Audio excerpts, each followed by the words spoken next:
Joe brought it home from the office. He gave it to Betty and one of his kids and to Betty's mother. But Betty's mother went back to California the next day. On her way to the airport, she gave it to a cab driver, a ticket agent, and one of the charming stewardesses.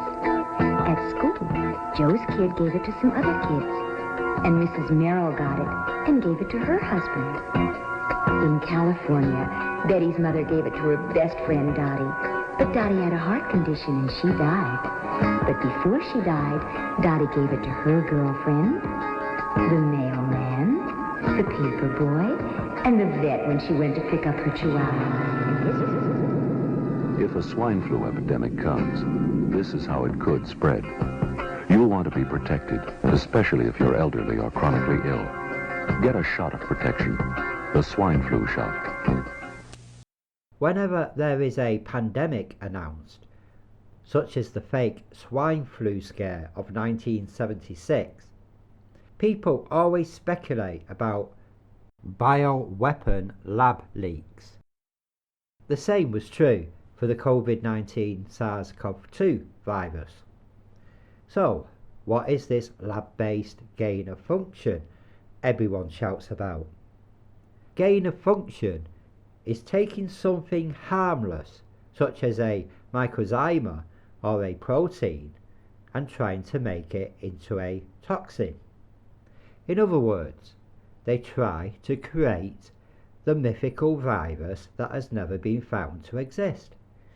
They are trying to make Pinocchio into a real boy. But evidence for trying is not evidence for success. Bioweapons, that's a really bad thing, that we shouldn't have technology for that. The genetic genome of SARS-CoV-2 was a theoretical construct, a model programmed on a computer, and it has never left the computer.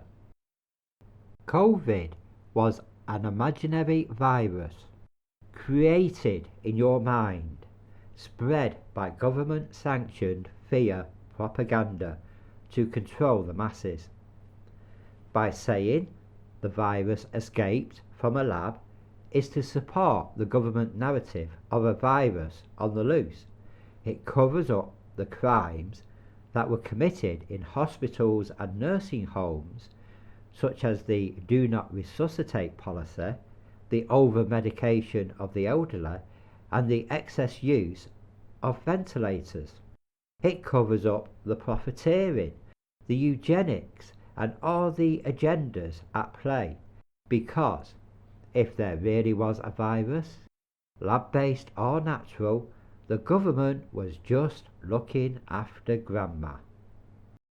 In 1999, I was working in Fort Detrick in USAMRIID there, and my job was to teach Ebola how to infect human cells without killing them.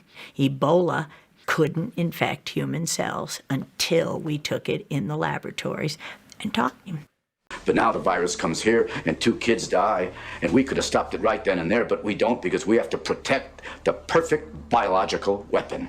But then the virus mutates and we can't stop it now, and we could have then.